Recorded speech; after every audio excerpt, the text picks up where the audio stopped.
اللہ الرحمن الرحیم وَأَنذِرْهُمْ يَوْمَ الْآزِفَةِ إِذِ الْقُلُوبُ لَدَى الْحَنَاجِرِ كَاظِمِينَ مَا لِلظَّالِمِينَ مِنْ حَمِيمٍ وَلَا شَفِيعٍ يُطَاعُ وَأَنذِرْهُمْ اور تو ڈرا ان کو یوم الآزفۃ قریب آنے والے دن سے، اذ القلوب جب دل لدى الحناجر پہنچ جائیں گے گلوں کو، کاظمین دبنے والے ہوں گے، ما للظالمین اور نہیں ہوگا ظالموں کے لیے، من حمیم کوئی دلی دوست، ولا شفیع اور نہ کوئی سفارشی، یطاع جس کی بات مانی جائے۔ وَأَنذِرْهُمْ یہاں سے فریضہ نبویہ کہ نبی کریم صلی اللہ علیہ وسلم کا جو فریضہ تھا، جو کام ذمہ تھا نبی علیہ السلام کے، وہ یہ تھا کہ لوگوں کو قیامت کے دن سے ڈرائے۔ اور قیامت کا دن وہ دن ہے جب انسان کا دل پہنچ جائے گا گلے تک، یا تو حقیقتاً اوپر ہی آ جائے گا۔ یہ ہولناکی اس دن کی اتنی زیادہ ہوگی کہ دل گلوں تک پہنچ جائیں گے، یا پھر سوج جائے گا دل، اتنا موٹا ہو جائے گا کہ وہ ان کی سوج پہنچ جائے گی گلوں تک۔ کاظمین دبنے والے ہوں گے، غصے غم سے بھرے ہوئے ہوں گے۔ یہ اس وقت ہے جب انسان کو غم ہو اور آگے کوئی غم سننے والا ہو تو آدمی کا غم کم ہو جاتا ہے۔ اگر انسان کو غصہ ہو یا غم ہو اور کسی کو نہ سنا سکے تو انسان کا سانس گھٹنے لگ جاتا ہے۔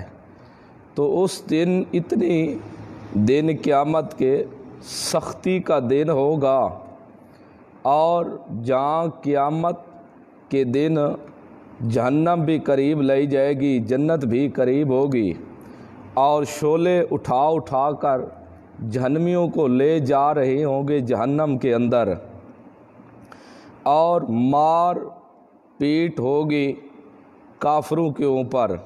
سورۃ المومن جہاں کل صبح کا سبق چھوڑا تھا، مار پیٹ ہوگی ان کے اوپر۔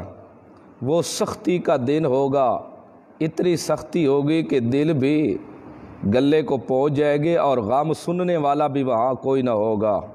کاظمین دبے ہوئے ہوں گے کلام سے عاجز آ کر، اتنے غم میں بھرے ہوئے ہوں گے جس طرح کسی کا سانس بند ہو جائے تو وہ تنگ ہو جاتا ہے، مرنے لگ جاتا ہے۔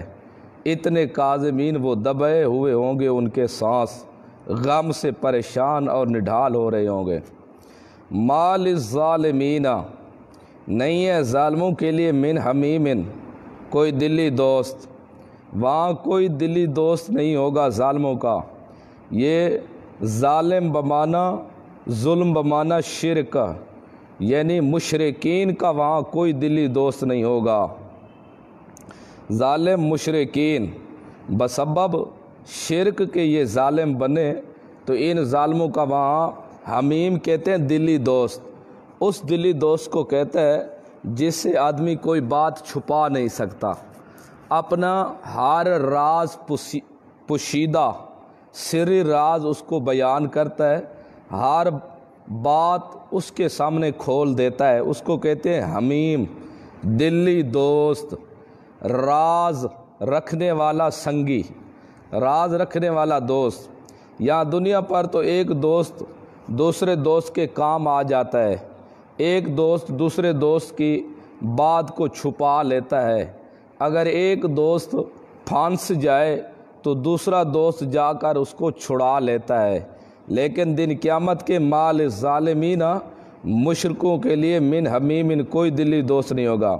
یہاں سے ہے نفی شفاعت قہریہ، نفی شفاعت قہریہ، مشرکین کے مذہب باطلہ میں سے، عقائد باطلہ میں سے ایک عقیدہ ان کا یہ بھی غلط تھا، وہ کہتے تھے دن قیامت کے ہمارے معبود ہمیں زبردستی اللہ سے چھڑا لیں گے، اللہ گرفتی نہیں کر سکے گا، اگر پکڑ لے گا تو اللہ سے ہمیں زبردستی زور و زور چھڑا لیں گے، پہلے تو ہم اٹھنا ہی نہیں ہے دوبارہ، اگر اٹھ بھی گئے دن قیامت کے زندہ بھی ہو گئے تو پھر ہمارے دوست، ہمارے بزرگ، ہمارے مشکل کشا، ہمارے جو داتا بنے ہوئے ہیں جن کے نام پر ہم نظر و نیازیں دیتے ہیں، یہ ہمیں چھڑا لیں گے۔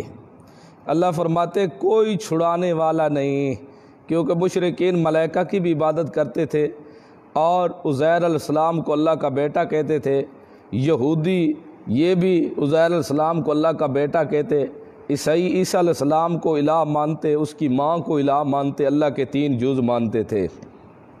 اور اسی طرح آج کے مشرک کا بھی یہی نظریہ ہے کہ دن قیامت کے ہمارے معبود ہمیں چھڑا لیں گے اللہ سے زوری زور، اس لیے ہمیں نماز پڑھنے کی ضرورت نہیں ہے، بس ان کے نام پر دیگ چڑھا دی، ایک بکرا دے دیا، سال میں عرس منا لیا، قوالی لگوا لی، کنجر خانے جا کر وہاں شروع کرا دیے، یہ سب خرافات کر کے اب نماز کی بھی ضرورت نہیں، روزوں کی بھی ضرورت نہیں، اب زکوٰۃ کی بھی ضرورت نہیں، اب حج پر جانے کی ضرورت نہیں، بابے کی قبر کے ارد گرد 4 چکر لگا لیے طواف کے، بابے کی قبر کے اوپر اعتکاف بیٹھ لیا، اب کسی چیز کی ضرورت نہیں ہے، یہ دن قیامت کے ہمیں چھڑا کر لے جائیں گے بہشت کے اندر۔ اللہ نے یہ مشرکوں کے باطل نظریے کی تردید کی ہے کہ وہاں ظالموں کا کوئی دلی دوست نہیں ہوگا، ولا شفیع، کوئی سفارش کرنے والا نہیں ہوگا، یطاع، جس کی سفارش قبول کی جائے، جس کی سفارش قبول کی جائے کہ وہ سفارش قبول کر کے اس کو چھڑا لیں گے، دن قیامت کے کوئی بھی ایسا نہیں ہوگا۔ دن قیامت کے سفارش ہوگی، لیکن ذرا سمجھو، دن قیامت کے سفارش ہوگی، سفارش کس کی ہوگی اور کون کرنے والے ہوں گے؟ سفارش کون کرے گا، کس کی سفارش ہوگی اور کس جرموں کے بارے میں سفارش ہوگی؟ سفارش کرنے والے نبی اور نیک لوگ، لیکن یہ اللہ کے پیغمبر سفارش تب کریں گے جب اللہ اجازت دے گا۔ اور کس کے بارے سفارش ہوگی؟ وہ جو عقیدتاً تو ٹھیک تھے، نظریہ ٹھیک تھا ان کا، لیکن کوئی کمی پیشی رہ گئی تھی، ان کے حق میں سفارش ہوگی، ورنہ مشرکوں کے حق میں سفارش قطعاً نہیں ہوگی۔ اللہ جس کے بارے اجازت دے گا سفارش کا، اس کے بارے سفارش ہوگی، جس کو سفارش کرنے کی اجازت ملے گی وہ سفارش کرے گا، اور جس کے حق میں سفارش قبول ہوگی اس کے حق میں سفارش کرنے کی اجازت دی جائے گی۔ لہذا دن قیامت کے مشرکوں کی سفارش نہیں ہوگی، نہ سفارش کرنے کا کسی کو اجازت ہوگی، اور سفارش ہوگی صرف اللہ کے حکم کے ساتھ، اور انہی کی سفارش ہوگی جن کے بارے میں اللہ ان کو حکم کرے گا تم سفارش کرو اور میں سفارش قبول کروں گا۔ لیکن یہ مشرکوں کی ولا شفیع یطاع، اس دن نہیں کوئی سفارش کرنے والا ہوگا، یطاع جس کی سفارش زبردستی قبول کی جائے۔ تو آج بھی مشرک کا یہی نظریہ بنا کہ زوری زور ہمیں وہ لے جائیں گے ساتھ، بس ایک دیگ چڑھا دی، اب نماز کی ضرورت نہیں، روزے کی ضرورت نہیں، بس یہ سب میرے بزرگ کے کرم ہیں، یہ سب میرے مولا کے کرم ہیں کہ اب تک بات بنی ہوئی ہے۔ یہ بات وہاں نہیں چلے گی۔ ولا شفیع یطاع، نہیں سفارش قبول کی جائے، نہیں ہے کوئی سفارش کرنے والا یطاع جس کی سفارش قبول کی جائے۔ تو یہ اللہ نے مشرکین کی تردید کی ہے جو ان کا نظریہ تھا کہ ہمارے بزرگ، ہمارے پیر، ہمارے ملا زبردستی ہمیں چھڑا لیں گے۔ آج بھی علماء سوء جو ہیں انہوں نے لوگوں کو اسی مغالطے میں ڈال دیا ہے۔ بادشاہو ماہ رمضان کے اندر ایک ختم پڑھا لیا کرو ہم سے، بس سال میں ہمیں کھلاتے رہو، ہماری دعوت کر لیا کرو۔ بس ماہ رمضان کے اندر ماہ رمضان آ رہا ہے، دعوتیں شروع کر دیا کہ آج میرے پاس افطاری، کل فلاں کے پاس افطاری۔ روزے رکھنے کی ضرورت نہیں ہے، 100 آدمی کو افطاری کرا دو، بس تمہارا کفارہ ادا ہو گیا۔ یہ سب جہالت ہے، اور افطاری بھی ان لوگوں کی پھر ہوتی ہے جو بالکل روزہ رکھتے ہی نہیں ہے۔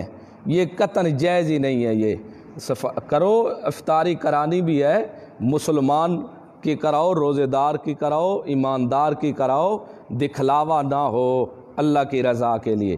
اور یہ گارنٹیاں دینا کہ یہ کام کرو اور تم بہشت میں چلے جاؤ گے، نماز روزے کی ضرورت نہیں ہے، یہ سب جہالت پر مبنی ہے، یہ قوم کو گمراہ کرنے والی بات ہے، ہدایت نہیں ہے۔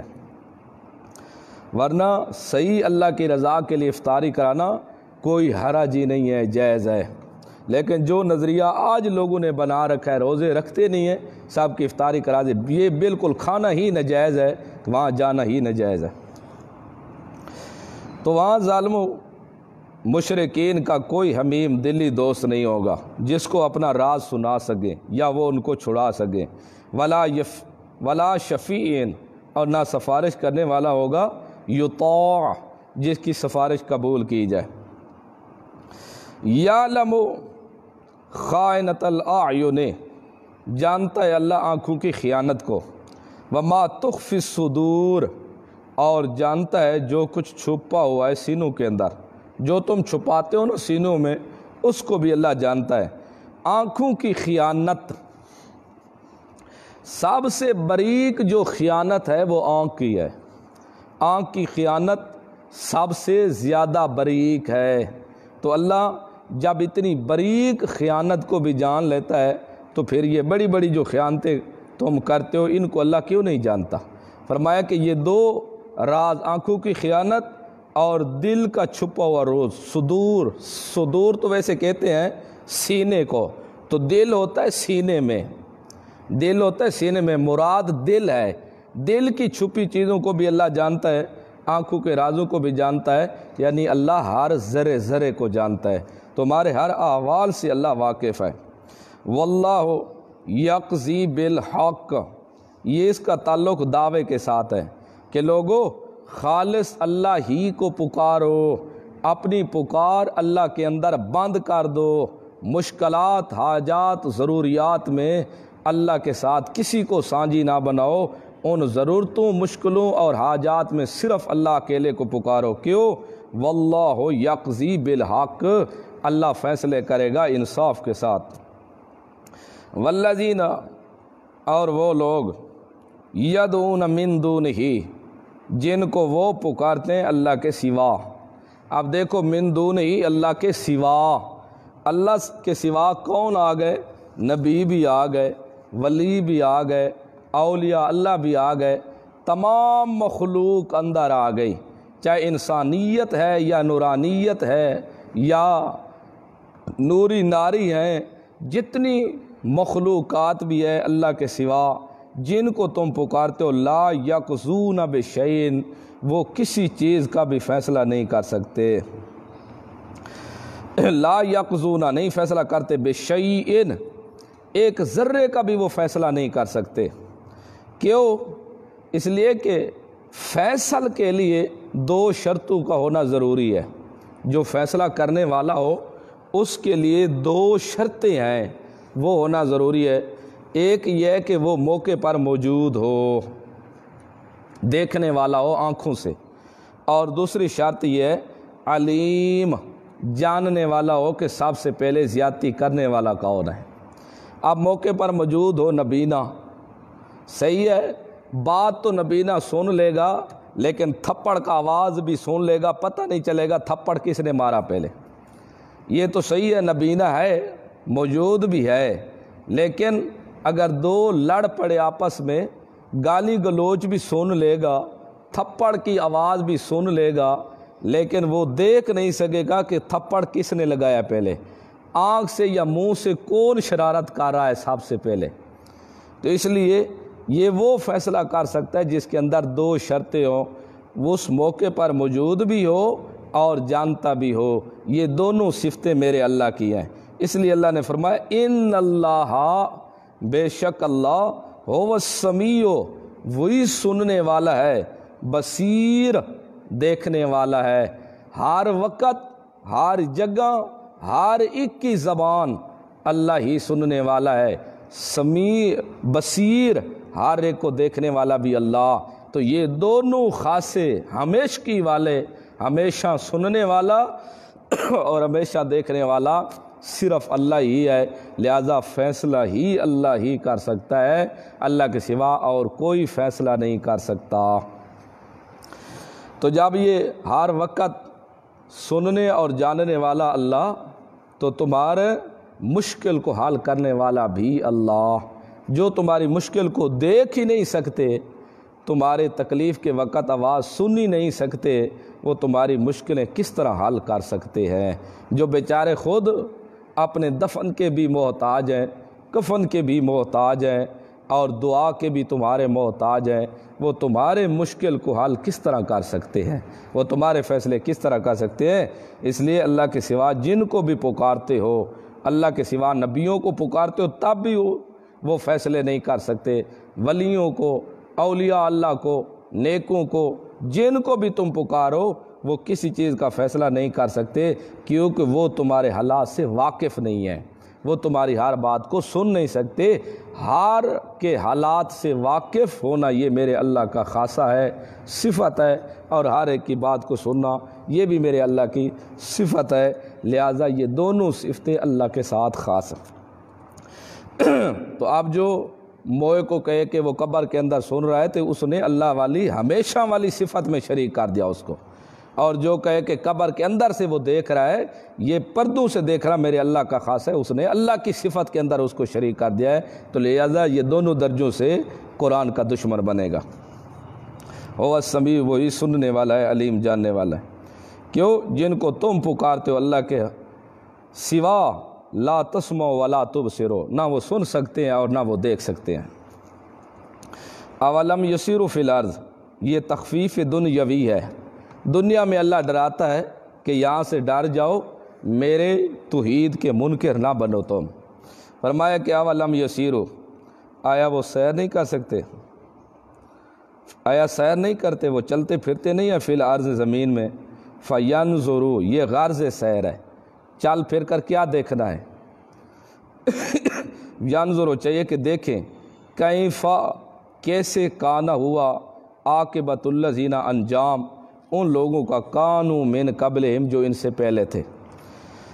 غرض سیر یہ ہے تاکہ کفر اور شرک جو کرتے تھے ان کا انجام کیا ہوا ہے، ذرا چل پھر کے دیکھ تو لے نا، ان کو پتہ چل جائے کہ جو شرک و کفر کرے گا اس کا انجام کیا ہوگا۔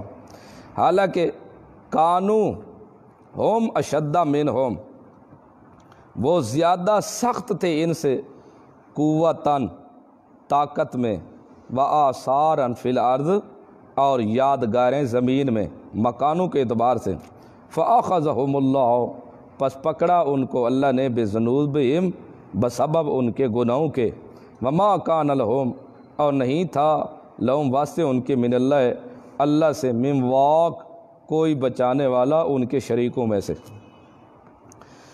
مشرکین کو گھمنڈ تھا، ہم مالدار ہیں، طاقتور جوان ہیں، ہمارے پاس کوٹھیاں ہیں، ملک ہیں، جدادیں ہیں، ہم بادشاہ ہیں، ہم اتنے اونچے لان لائٹ ہیں، اتنے بڑے بڑے شاہیاں ہماری ہیں۔ تو اللہ نے کہا ان کو چھوڑو، ذرا تم ان کی طرف دیکھو وہ کتنے طاقتور تھے۔ قوم سمود اتنی طاقتور تھی وہ درخت کو اوپر سے پکڑ کر جڑ سمیت کھینچ لیتے تھے، اتنی طاقتور وہ قوم تھی۔ اور ہم سے تو ایک مکان نہیں بنا جاتا، اینٹوں سے بنایا جا سکتا اینٹوں سے، لیکن وہ پتھروں کو تراش لیتے ہاتھوں سے اور مکان تیار کر لیتے۔ ذرا ان کا حشر دیکھو، انہوں نے توحید کا انکار کیا تو ہم نے کیا سزا دی ان کو۔ باقی تم کہو طاقت میں زیادہ ہیں، وہ تم سے زیادہ طاقت میں تھے۔ وآثارا فی الارض، تم کہو کہ ہم بادشاہ ہیں، ہم شہنشاہ ہیں، ہمارا زور ہے، ہمارے ہاتھ میں کنٹرول ہے، ہمارے مکان ہیں، کوٹھیاں ہیں، جائیدادیں ہیں، ہمارے ہاں جہاز ہیں، یہ طاقتور اتنا سامان ہماری عمارتیں ہیں۔ اللہ نے کہا ذرا ان کو دیکھو، ان کی عمارتیں کیسے تھیں، ان کا سامان کیسے تھا۔ فرعون کی طرف نظر دورا لو ذرا، فرعون تو اپنے آپ کو انا ربکم الاعلی کہتا تھا۔ نمرود کی طرف دیکھ لو، وہ بھی تو بادشاہ، پھر ہم نے کیسے ان کو غرق کیا اور نمرود کو لتر مروائے، جوتے سر کے اندر مروا کے ہم نے ذلیل کر دیا۔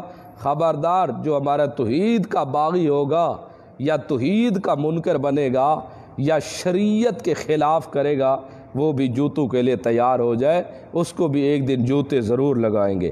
اور انشاءاللہ جو توحید کے دشمن ہیں ان کو یہ پھٹکار ضرور ملے گی، دنیا ہی میں ملے گی، دنیا میں نہ صحیح تو آخرت میں تو ضرور ہی ملے گی۔ وآثارا فی الارض، اور وہ یادگاریں تھیں ان کی زمین میں۔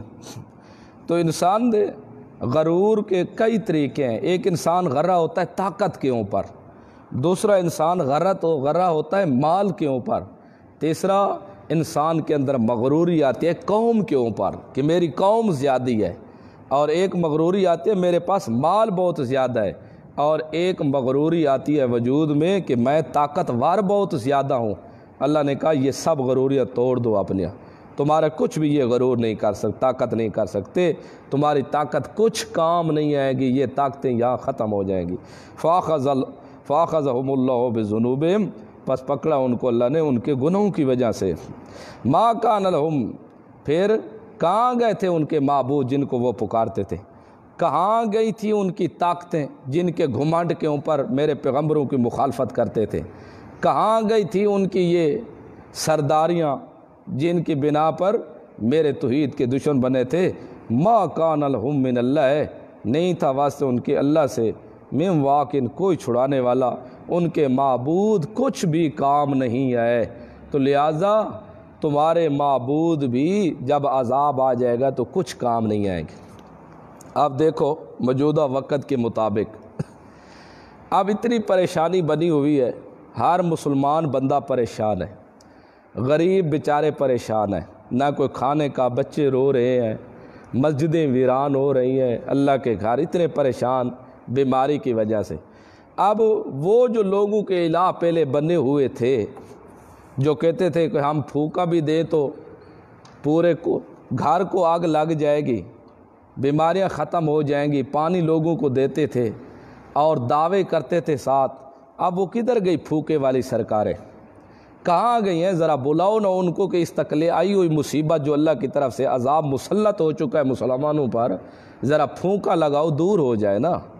اب وہ کہاں گئے تویز فروش جنہوں نے قرآن کی اتنی بے حرمتی کی کہ اتنا بے دین قسم کا آدمی بھی قرآن کی بے حرمتی نہیں کر سکتا، کہ جو تویز دے کے بچے کو ماں کے پیٹ سے نکال سکتے ہیں، آج وہ بیماری کو کیوں نہیں نکال رہے، کیوں نہیں بھگا رہے وہ مسلمان، کیوں اتنے پریشان ہو رہے ہیں؟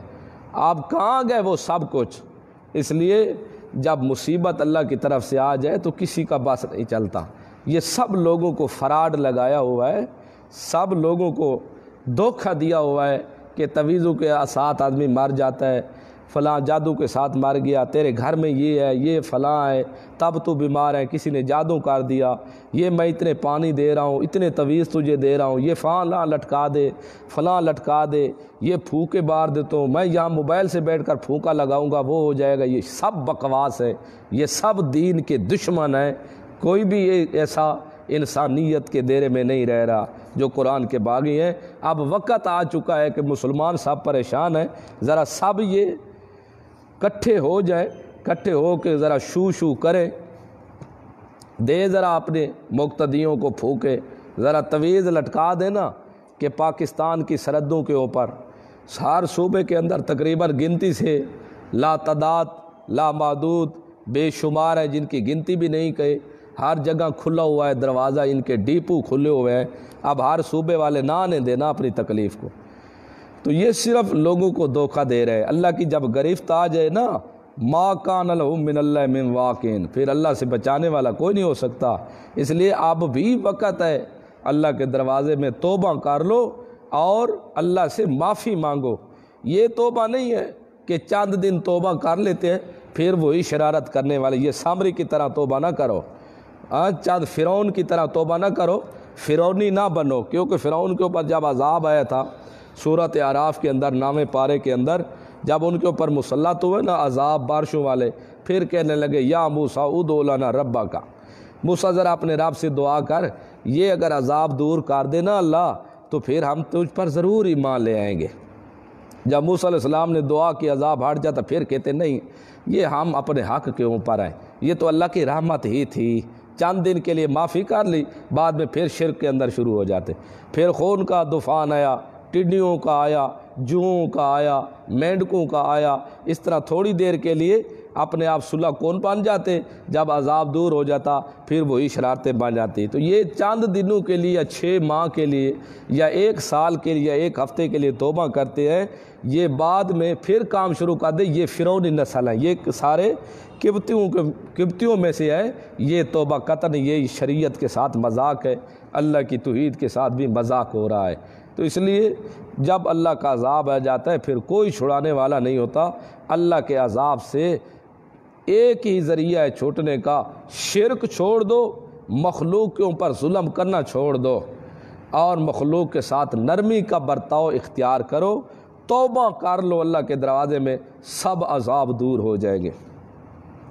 ذالک بانہم کانت تأتیہم رسلہم، یہ مواخذہ ہے مصیبت کا۔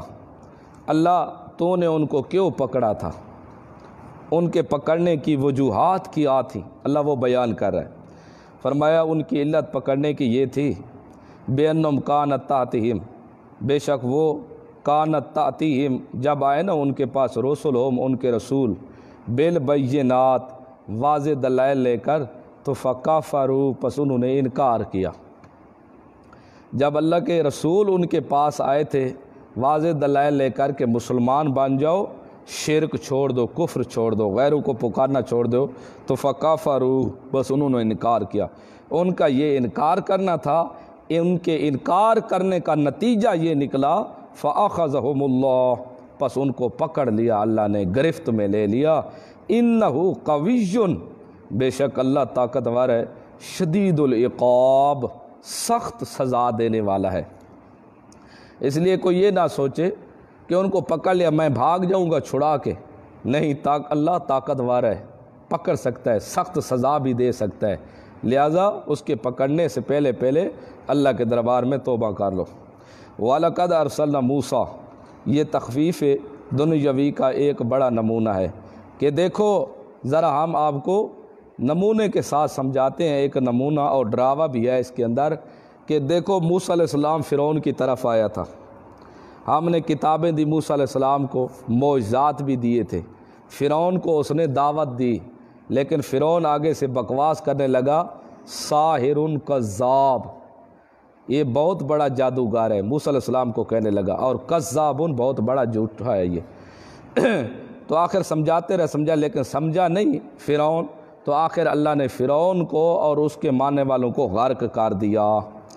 اللہ نے سمجھا دیا کہ اے اس امت کے لوگوں، اگر تم بھی میرے پیغمبر کی بات نہیں مانو گے نا، میرا پیغمبر بھی آ گیا کتاب لے کر، معجزات لے کر، اگر تم نہیں مانو گے تو یاد رکھو جیسے سزا فرعون کو دی تھی اس سے بھی بڑھ کر عذاب تمہیں دوں گا۔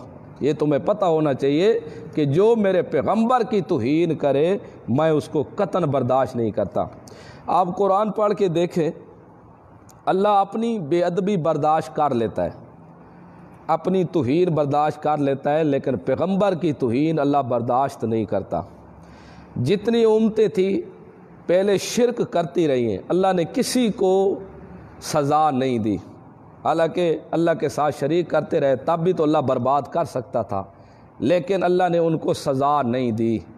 آخر اللہ نے رسول بھیجے، جب رسول آئے حجت تام ہو گئی، جب حجت تام ہو گئی ان رسولوں نے پھر جب حجت تام کر دی، ان کو پیغام توحید کا پہنچا دیا، جب انہوں نے رسولوں کی توہین کی تو اللہ نے گرفت کرنے میں دیر نہیں لگائی، اللہ نے فوراً ان کو پکڑ لیا اور پکڑ کے اللہ نے تباہ اور برباد کر لیا۔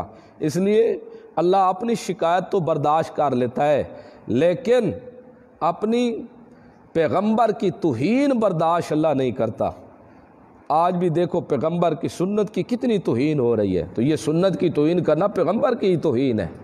آپ دیکھو اتنے عذاب مسلح، کسی نے توبہ کی ہے داڑھی کاٹنے سے، اتنے عذاب مسلح تو عورت کو حکم ہے پردہ کرنے کا، گھر میں رہنے کا، ویسے عورتیں بے پردہ پھر رہی ہیں، کسی سے پردہ ہے بھی نہیں۔ اگر کسی نے کیا ہے تو وہ بیماری کی وجہ سے کیا ہوئے، اللہ کے حکم کو مان کر نہیں کیا ہوا۔ اب ویسے ہی شراب نوشی، بے نمازی، ویسے زنا، بدکاری، بدفعلی، جھوٹ، فراڈ، اور آج بھی یہ سب کچھ وہی کام جاری ہے۔ تو یہ اللہ کے عذاب کی دعوت ہے، سب اللہ کے عذاب کو دعوت دے رہے ہیں۔ تو پیغمبر کی شریعت سے ہٹ کر اپنی طرف سے نئے کام ایجاد کرنا، بدعات، کلخانیاں، تیجے، چلیسویں، یارویاں، اور یہ شب برات کو عید سمجھنا، باقی میلادیں اور عرس، یہ شریعت پیغمبر سے ہٹ کر یہ صرف رسالت توہین نہیں، یہ پیغمبر کی بھی توہین ہے۔ تو جن قوم نے پیغمبر کی توہین کی اللہ نے ان کو گرفت کیا۔ وَلَقَدْ، اور تحقیق، ارسلنا موسیٰ، بھیجا ہم نے موسیٰ علیہ السلام کو، بِآیاتنا، اپنے دلائل توحید دے کر، وسلطان مبین، اور کھلے معجزے دے کر، الی فرعون، فرعون کی طرح بھیجا، وحامان، اور حامان کی طرح بھیجا، وقارون، اور قارون کی طرح بھیجا۔ فقالو، پر جب موسیٰ علیہ السلام آئے تو وہ آگے سے یہ کہنے لگے، ساحر کذاب، یہ تو بہت بڑا جادوگر ہے، کذاب، جھوٹا ہے۔ حامان فرعون کا یہ بھی وزیر تھا، اور یہ جو قارون تھا یہ موسیٰ علیہ السلام کے قوم کا تھا، یہ منافق تھا، یہ ان کے ساتھ ملا ہوا تھا۔ تو یہ کہنے لگے ساحرون، بڑا جھوٹا، بڑا جادوگر۔ موسیٰ علیہ السلام کو جادوگر کیوں کہا؟ اس لیے کہا کہ موسیٰ علیہ السلام کا جو معجزہ تھا وہ سپ والا تھا، جو عصا اٹھایا ہوتا تھا، جب اس کو نیچے ڈالتے اللہ کے حکم سے تو وہ سپ بن جاتا، اژدہا، بہت بڑا سپ بن جاتا۔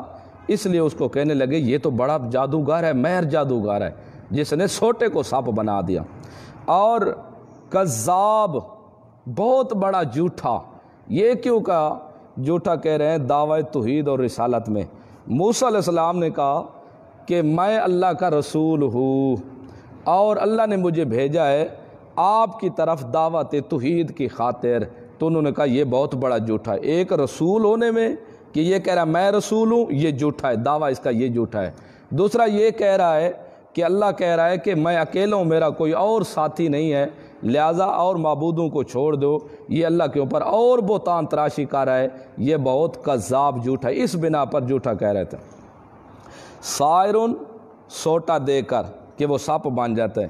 یاد رکھو یہ جو معجزہ ہے پیغمبر کے ہاتھ پر ظاہر ہوتا ہے، یا کوئی خرق عادت، ایک ہوتا ہے قانون، ایک ہوتا ہے خرق عادت۔ قانون تو عادت کے تحت ہوتا ہے، یہ خرق عادت ہوتی ہے، وہ عادات سے ہٹ کر ہوتی ہے، خلاف قانون ہوا کرتا ہے یہ کام۔ تو یہ پیغمبر کے ہاتھ پر معجزے کا ظاہر ہونا، لکڑ کا سپ بن جانا، یا نبی کریم صلی اللہ علیہ وسلم ہاتھ میں پانی لیں اور چشموں کا جاری ہو جانا انگلیوں سے، یا کنکریوں کا مٹھی کے اندر بولنا، یا خشک تنے خجی والے کا رونا، یہ معجزہ ہاتھ پیغمبر پر ظاہر ہوتا ہے لیکن فعل اللہ کا ہوتا ہے۔ اس کا پیغمبر کا اس فعل میں کوئی عمل دخل نہیں ہوتا۔ یہ معجزہ ہو یا کرامت، پیغمبر کے ہاتھ پر ظاہر ہو تو معجزہ، امت کے ولی اللہ کے ہاتھ پر ظاہر ہو تو کرامت ظاہر ہوتی ہے۔ یہ فعل اللہ کا ہوتا ہے لیکن ظاہر پیغمبر اور اولیاء اللہ کے ہاتھ پر ظاہر ہوتے ہیں۔ یہ فعل کے اندر نبی یا ولی کا کوئی عمل داخل نہیں ہوتا۔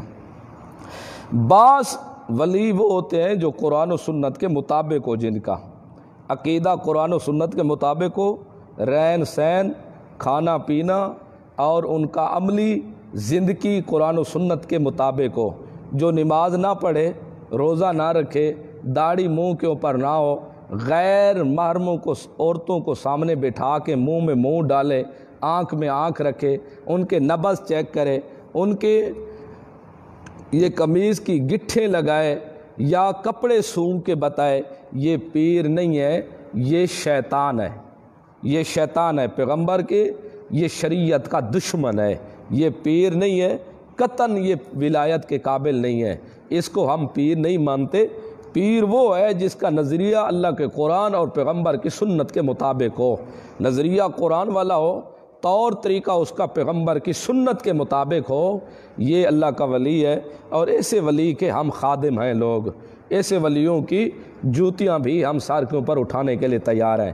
لیکن جو پڑھتے خود نماز نہیں ہے اور ان کے چہرے کے اوپر داڑھی نہیں ہے اور غیر محرم عورتوں کو سامنے بٹھا کے تویز دیتے ہیں، ان کی آنکھوں میں آنکھیں ملاتے ہیں، علیحدہ کمرے میں غیر محرم کو لے لیتے ہیں اور جین نکالتے ہیں، یہ سب شیطان ہے، ان سے اپنی عزتوں کو محفوظ رکھو۔ یہ ولی نہیں ہے، یہ ولایت کی توہین کرنے والے لوگ ہیں۔ تو اس لیے کبھی کبھی ولی سے ہٹ کر جو غلط مذہب والے بھی بندے ہوتے ہیں، ان کے ہاتھ پر بھی کبھی کبھی خلاف قانون چیزیں ثابت ہو جاتی ہیں، تو وہ ثابت ہونے سے یہ ولی اللہ نہیں بن جاتے کہ وہ ولی اللہ ہی بن جائے۔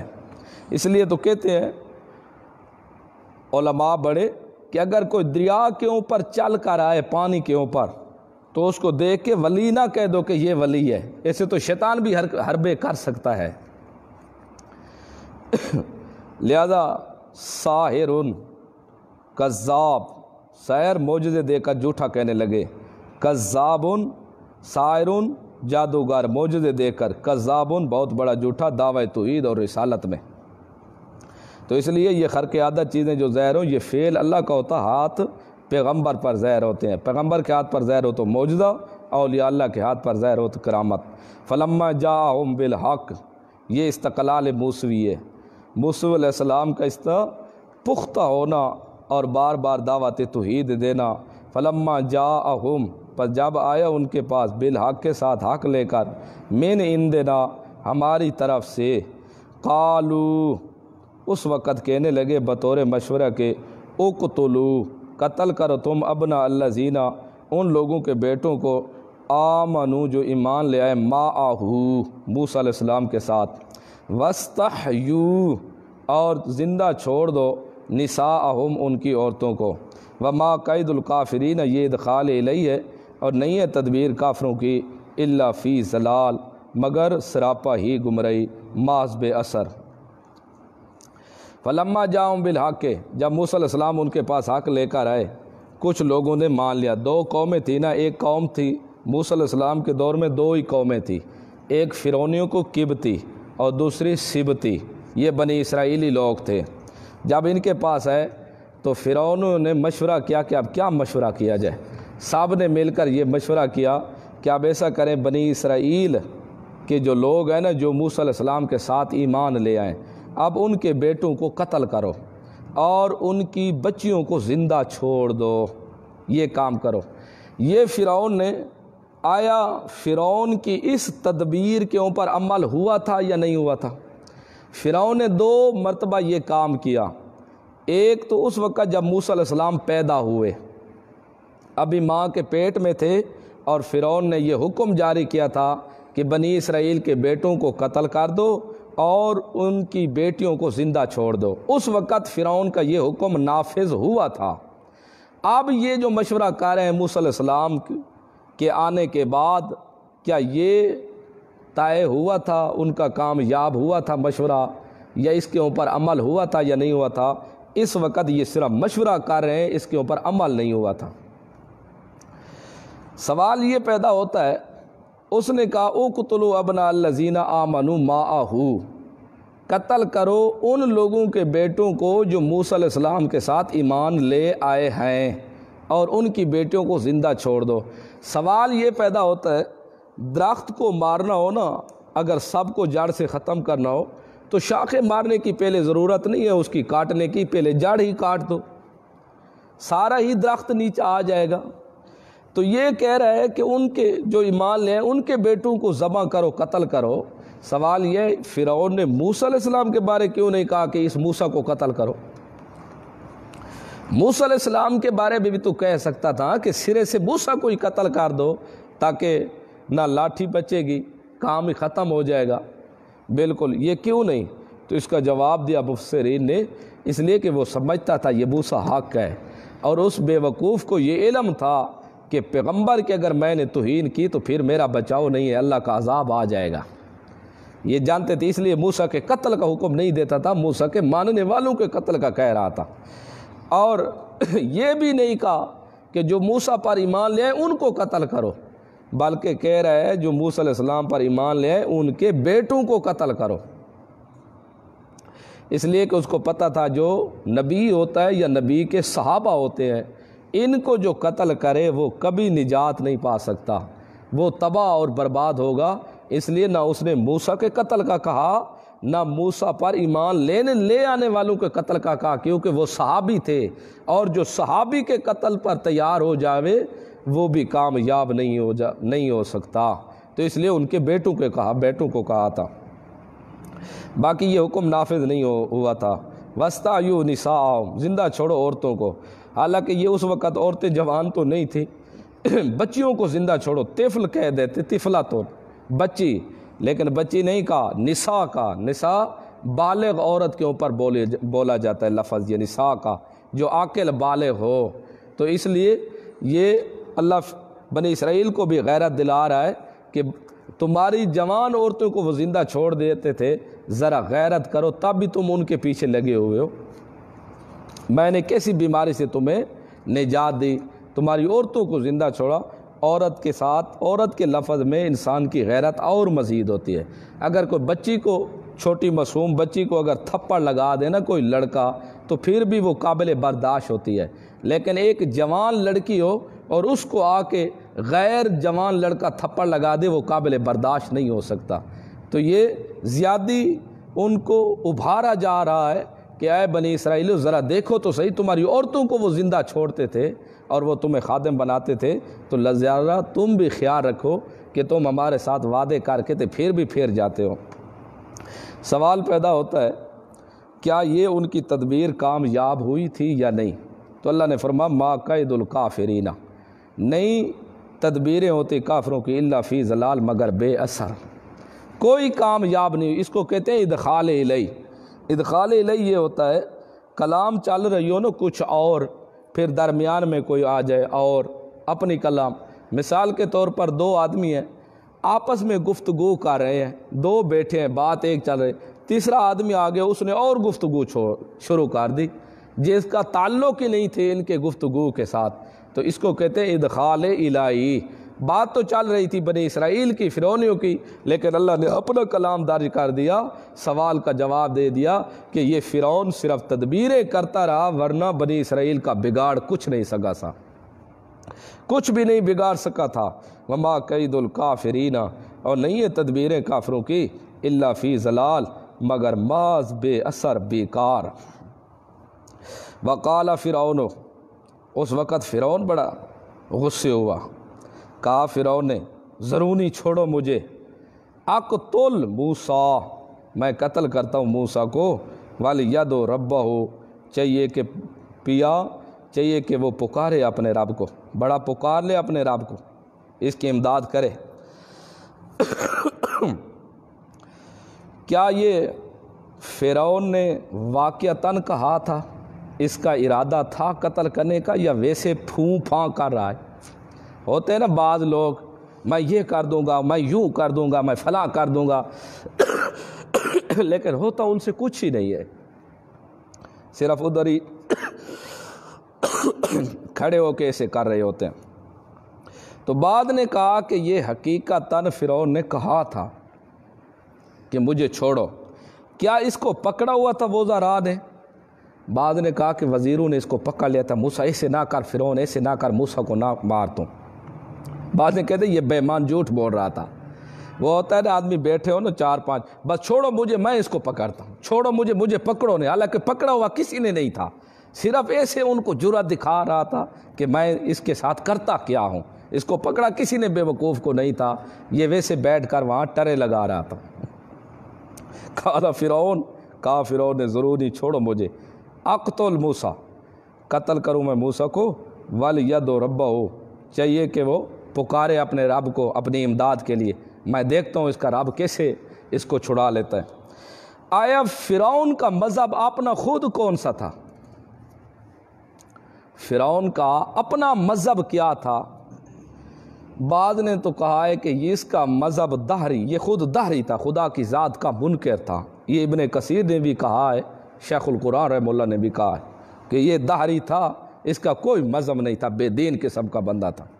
بعض نے کہا کہ نہیں، یہ مشرک تھا، یہ خود شرک کرتا تھا، یہ مشرک تھا، اس کا خود اپنا ایک الہ تھا، یہ اس کی پوجا کرتا اور اپنی بھی پوجا کروایا کرتا تھا۔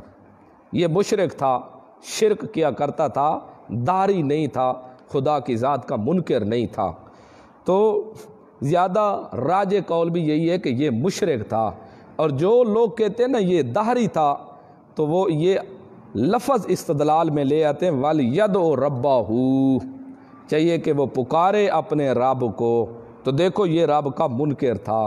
تو آگے آ رہا ہے فرعون کے بارے میں خود کہ یہ اپنی عبادت بھی کراتا اور معبودوں کی عبادت کے بارے میں حکم دیتا تھا۔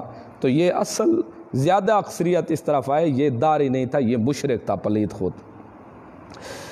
انی اخاف، بے شک میں خوف کرتا ہوں۔ اور وزیروں نے کہا حضرت جی لوگ کیا کہیں گے کہ ایک مولی کو مار دیا اتنے بڑے بادشاہ نے، اس کی ویلیو بن جائے گی اور تمہاری شکایت ہو جائے گی کہ ان سے ایک مولی بھی نہیں سنبھالا گیا، نہ مارو نہ مارو نہ مارو۔ اور بعض کہتے اس لیے یہ منع کر رہے تھے فرعون کے وزراء اس کو کہ تاکہ یہ سارے دن موسیٰ علیہ السلام کے پیچھے لگا رہتا ہے، وہ آرام سے کھاتے پیتے رہتے، ان کی جان چھوڑی ہوئی تھی، کیونکہ جب یہ فارغ ہو تو پھر اپنے وزراء کو کھاتے ہیں نا، اور تو کچھ کر نہیں سکتے۔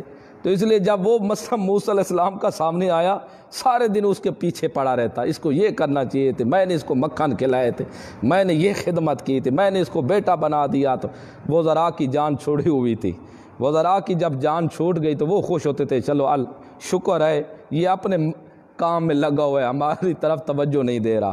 اس لیے وہ کہتے تھے کہ اس لیے بھی قتل نہ کرے اس کو، تاکہ یہ اس طرح مشغول ہوتا ہے، ہم یہاں سے آرام سے سکون اور اطمینان سے بیٹھے رہتے ہیں۔ انی اخافو، یہ وجہ قتل ہے کہ فرعون موسیٰ علیہ السلام کو قتل کیوں کرنا چاہتا تھا، اس کی وجوہات کیا تھی؟ اس کی وجہ یہ تھی، انی، فرعون کہہ رہا ہے بے شک میں اخاف، خوف کرتا ہوں، ان یبدل دینکم، کہ کہیں تمہارے دین کو بدل نہ دے۔ وہ قوم کو اگر ابھارنا ہو نا، غیرت دلانی ہو، تو دو کاموں کے اوپر قوم کو بہت ہی غیرت آتی ہے ابھارنے کے اوپر۔ اگر قوم کو ابھارنا ہو، جذبہ دینا ہو، جوش میں لے آنا ہو، تو دو کام آدمی کر لینا، اس میں قوم کو بہت ہی جذبہ اور وہ بہت ہی اچھل کر آتی ہے۔ ایک تو اپنے دین کی خاطر بڑی قوم کو غیرت آتی ہے، اس لیے اس نے حربہ اپنایا، مجھے خطرہ ہے کہیں تمہارے دین کو نہ بدل دے۔ تمہارے باپ تھے، تمہارے دادا تھے، تمہارے اجداد تھے، وہ ان سب کا یہ مذہب تھا، وہ غلط تو نہیں تھے، وہ اتنے حاجی تھے، بڑے بڑے نمازی تھے، ان کی داڑیاں تھیں، اونچی سوچ رکھنے والے تھے، تو مجھے خطرہ ہے کہیں تمہیں اپنے باپ دادا کے دین سے ہی نہ پھیر دے، اس لیے میں اس کو قتل کرنا چاہتا ہوں۔ یہ پہلی وجہ۔ تو اس لیے قوم کو ابھارنے کا پہلا طریقہ ہے اس کو اپنے دین کے اوپر غیرت دلاؤ۔ انی اخاف، بے شک میں خوف کرتا ہوں، ان یبدل دینکم، کہ وہ بدل نہ دے تمہارے دین کو، آؤ، یا پھر دوسری وجہ یہ ہے ان یظہر فی الارض فسادا، کہ وہ چڑھ جائے گا، پھیلائے گا زمین میں فساد کو۔ کیا مطلب؟ یہ ملک کی خطرہ پڑ گیا فرعون کو، خطرہ ہے ملک کی، کہ مجھے خطرہ ہے کہیں یہ یہاں فساد نہ پھیلا دے، یہ حکمران نہ بن بیٹھے، تمہارے وطن کو خراب کرے گا، اگر اور زیادہ نہ کرے تو کم از کم اپنی پارٹی تو بنا لے گا نا، اس لیے بھی مجھے خطرہ ہے۔ یعنی ایک قوم باری جاتی ہے مذہب کے اوپر، دوسرا ابھارنے کا طریقہ ہے وطن کے اوپر۔ لیکن سمجھ اس بات کی نہیں ہے کہ آج مسلمان کو نہ اپنی دین پر غیرت ہے نہ اپنے وطن پر غیرت ہے۔ یہ کیا وجوہات ہے اس کی؟ حالانکہ یہ دو ہی طریقے ہیں۔ فرعون بھی اپنی قوم کو ترغیب دے رہا ہے تو دو ہی طریقوں کے اوپر دے رہا ہے، یا ان کو مذہب کے اوپر ابھار رہا ہے تب وہ جوش میں ہے، تمہارے باپ دادے کا مذہب بدل دے گا، یا تمہارے ملک میں فساد و ڈنچا مچائے گا، فساد پھیلائے گا۔ یہ دو کاموں کے اوپر ان کو ابھارا جا رہا ہے۔ لیکن آج کیا ہے کہ مسلمانوں کا مذہب کے اوپر بھی مسلمانوں کو نہیں رہی، اور اپنے وطن اسلام، اپنے وطن ملک اسلامی کے اوپر بھی ان کو نہیں رہی۔ آخر کیا وجوہات ہیں اس کے؟ وقال موسیٰ، اس کی اصل وجوہات تو یہ آدمی حرام کھانا شروع ہو جائے نا، نہ مذہب کا رہتا ہے نہ وطن کا رہتا ہے۔ وقال موسیٰ، اور کہا موسیٰ علیہ السلام نے، انی عذت بربی، یہ اس کو بولتے ہیں مسلک الانبیاء فی مسلک الدعا، انبیاء کا مسلک دعا کے مسلک میں۔ انبیاء کا خود اپنا مسئلہ کیا تھا دعا کے بارے میں، یہ مسئلہ انبیاء کا بیان ہو، مسلک الانبیاء فی مسلک الدعا۔ قال موسیٰ، کہا موسیٰ علیہ السلام نے، انی عذت بربی، بے شک میں پناہ میں آ چکا ہوں اپنے رب کے، وربکم، اور تمہارے رب کے، من کل متکبر، ہر تکبر کرنے والے سے۔ موسیٰ علیہ السلام نے کہا میں اپنے رب کی پناہ میں آ چکا ہوں، اپنے آپ کو اپنے رب کے حوالے کر دیا موسیٰ علیہ السلام نے۔ تو سبق دے دیا کہ جب مشکل وقت آئے اپنے آپ کو اللہ کے حوالے کرو۔ میں نے اپنے آپ کو اپنے رب کے حوالے کر دیا جو تمہارا بھی رب ہے، من کل متکبر، ہر تکبر کرنے والے سے۔ تکبر، ہر تکبر کرنے والے سے۔ تکبر انسان کیوں کرتا ہے؟ اس کی وجوہات کیا ہے؟ تکبر، ایک ظالم انسان تب بنتا ہے جب تکبر آتا ہے، اور دوسرا دل بھی سخت تب ہوتا ہے جب تکبر پیدا ہو جاتا ہے۔ دل کے سخت ہونے کے دو ہی اسباب ہیں، ایک تکبر، قساوت قلبی، دل سخت ہو جاتا ہے، اور دوسرا قیامت کا منکر ہو جاتا ہے۔ اگر یقین ہونا کہ قیامت کے دن اللہ نے دوبارہ ہمیں زندہ کرنا ہے اور حساب و کتاب اللہ نے ہم سے لینا ہے ذرے ذرے کا، ایک دن ہم نے مر ضرور جانا ہے، اور ایک دن اللہ کے دربار میں ہم نے حاضر ضرور ہونا ہے، اور ہم سے ہمارے زندگی کے بارے میں ضرور پوچھ ہوگی، ذرا ذرے کا اللہ پوچھے گا، اور ہم سے ضرور پوچھ ہوگی ہر چیز کے بارے میں۔ اللہ کے رسول نبی کریم صلی اللہ علیہ وسلم نے فرمایا تھا، جو آدمی بڑا ہے نا اور اس کے محتاط جو لوگ ہیں اس کے بارے میں بھی اللہ اس سے پوچھ کرے گا، اس کی رعایا کے بارے میں۔ باپ ہے تو بیٹوں کے بارے پوچھو گی، گھر کے بارے میں، اگر بادشاہ ہے تو اس سے اس کی رعایا کے بارے میں پوچھو گی، عوام کے بارے میں پوچھو گی۔ تو جس آدمی کے تحت لوگ ہیں محتاط، اس سے اس کے بارے میں دن قیامت کے ضرور پوچھو گی۔ تو اب قیامت کا اگر ایمان ہو کہ دوبارہ ہم نے زندہ ہونا ہے، اللہ کے دربار میں ہم سے پوچھ ہونی ہے، تو یہ کبھی بھی تکبر نہیں کرے گا اور دل سخت نہیں ہوگا۔ ہر متکبر سے میں اللہ کی پناہ میں آ چکا ہوں، لا یؤمن بیوم الحساب، جو نہیں ایمان رکھتا حساب کے دن سے۔ وقال رجل مومن، یہ یہاں سے تقریر شروع ہو رہی ہے مومن مرد کی، جس کے نام پر سورت کا نام رکھا گیا ہے۔ جب دار الندوہ کے اندر فرعون نے اپنے مشیر جمع کیے ہوئے تھے اور مشورہ کر رہے تھے موسیٰ علیہ السلام کو قتل کرنے کا، وہاں ایک آدمی تھا جو ابھی تک ایمان کو چھپائے ہوئے تھا۔ تو جب انہوں نے مشورہ کیا کہ موسیٰ علیہ السلام کو قتل کیا جائے، یہ حکم جاری کرنے لگے، تو یہ مرد مجاہد، یہ فرعون کا چچا زاد بھائی تھا، چاچے کا بیٹا تھا، یہ تھا مومن، موسیٰ علیہ السلام پر ایمان لا چکا تھا، لیکن ایمان کو چھپائے ہوئے تھا، اس وقت زہر اس نے نہیں کیا تھا۔ تو اس نے وہاں کا جواب دیا، جب انہوں نے کہا نا کہ قتل کرو موسیٰ کو، اس نے جواب دیا کہ کتنی بعید از عقل تم بات کر رہے ہو کہ جو کہتا ہے میرا رب اللہ ہے صرف کہتا نہیں ہے بلکہ دلائل سے ثابت کرتا ہے، اس کے پاس دلائل بھی ہیں، اور تم حکم جاری کرتے ہو قتل کرو، یہ عقل سے بھی بعید ہے، تم بھی اپنی دلیل پیش کرو۔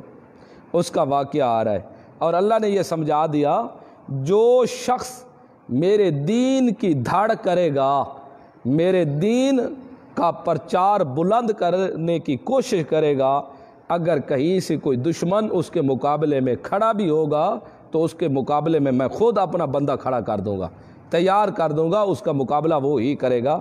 دیکھو جس طرح موسیٰ کے خلاف منصوبے ہو رہے تھے تو انہوں نے موسیٰ کے خلاف منصوبے کیے، میں نے انہی میں سے انہی کا بندہ اٹھا کر انہی کے خلاف کھڑا کر دیا تھا۔ وقال، اور یہ مرد مجاہد مومن شخص 3 تقریریں کرے گا۔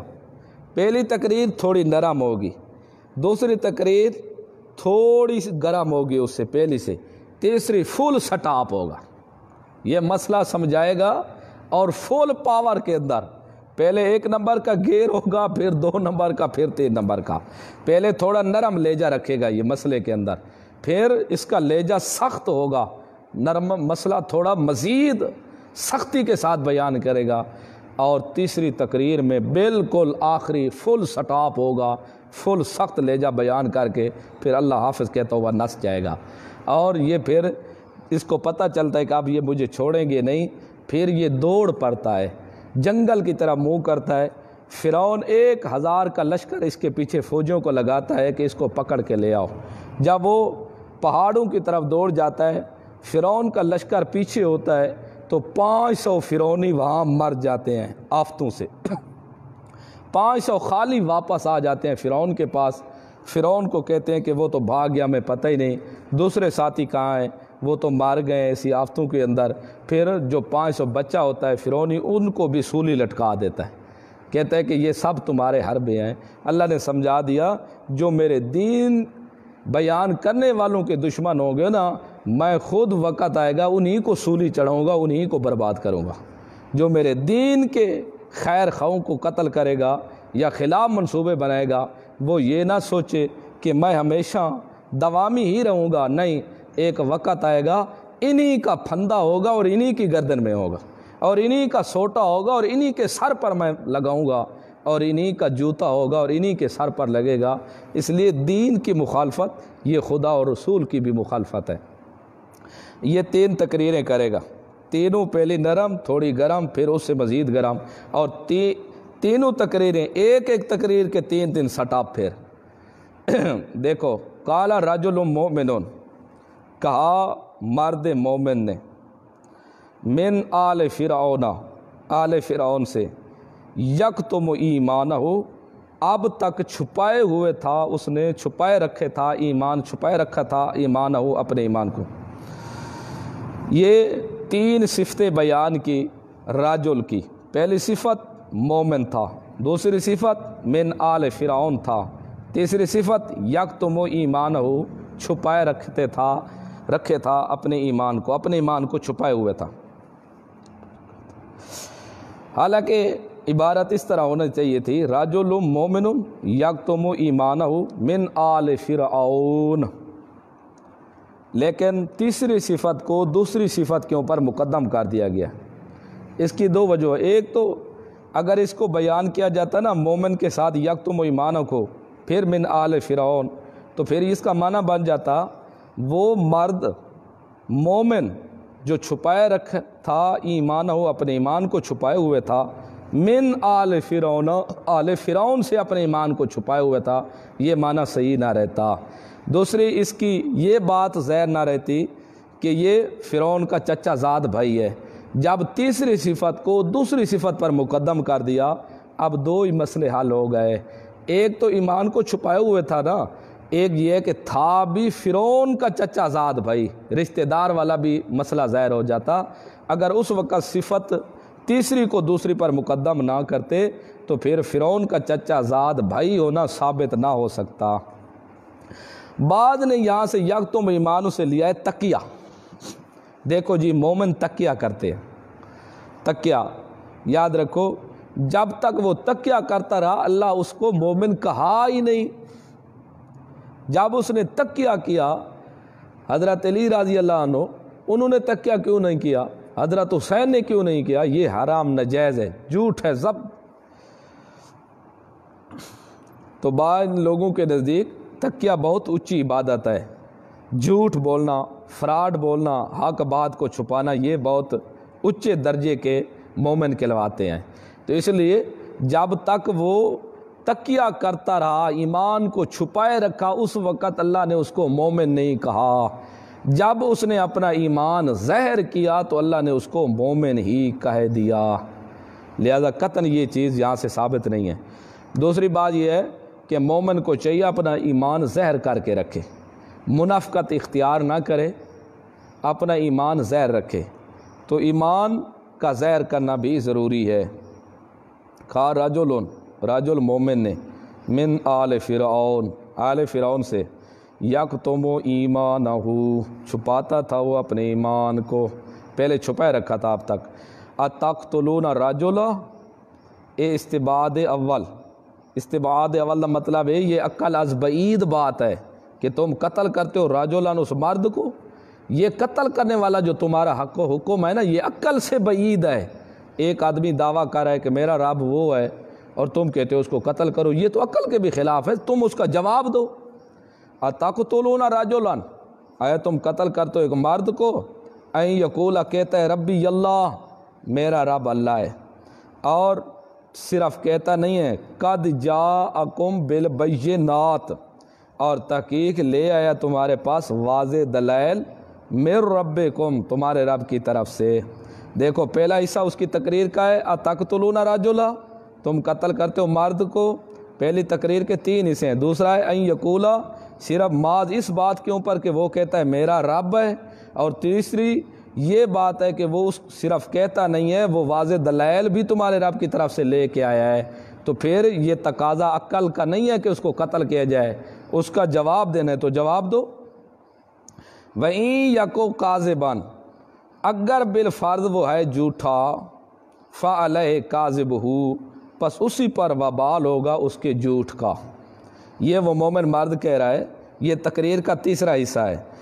آیا اگر وہ جھوٹا ہے اپنے دعوے میں، جو دعویٰ کر رہا ہے کہ میں اللہ کا رسول ہوں، اللہ نے مجھے آپ کی طرف رسول بنا کے بھیجا ہے، اگر وہ اس دعوے کے اندر ہے جھوٹا تو پھر اس کے جھوٹ کا وبال اسی پر ہوگا۔ کیوں کہ جو آدمی رسول ہونے کا جھوٹا دعویٰ کرے، اللہ اس کو تباہ اور برباد ضرور کرتا ہے، لیکن جو الہ ہونے کا آدمی دعویٰ کرے، اللہ اس کو مولا دے دیتا ہے۔ اس کی وجوہات یہ ہیں کہ رسول کے جھوٹے ہونے کا جو دعویٰ کرے نا، کہ جھوٹا آدمی دعویٰ کرے میں رسول ہوں، اللہ اس کو برباد کرتا ہے، کیونکہ لوگ اس کو مان ہی لیتے ہیں، اس لیے اللہ اس کو تباہ کر دیتا ہے، لوگوں کو سمجھاتا ہے کہ جو رسول ہو وہ برباد اس طرح نہیں ہوتا۔ اور جو آدمی اپنے الہ ہونے کا دعویٰ کرے کہ میں الہ ہوں، اللہ اس کو برباد نہیں کرتا، اس کو مولا دیتا ہے، کیونکہ ہر شخص یہ سمجھ لیتا ہے کہ مخلوق الہ نہیں بن سکتی، مخلوق الہ نہیں ہو سکتی، ہر آدمی سمجھتا ہے، اس لیے اللہ اس کو جلدی برباد نہیں کرتا۔ اگر وہ جھوٹا ہے تو اس کے جھوٹ کا وبال اسی پر ہوگا۔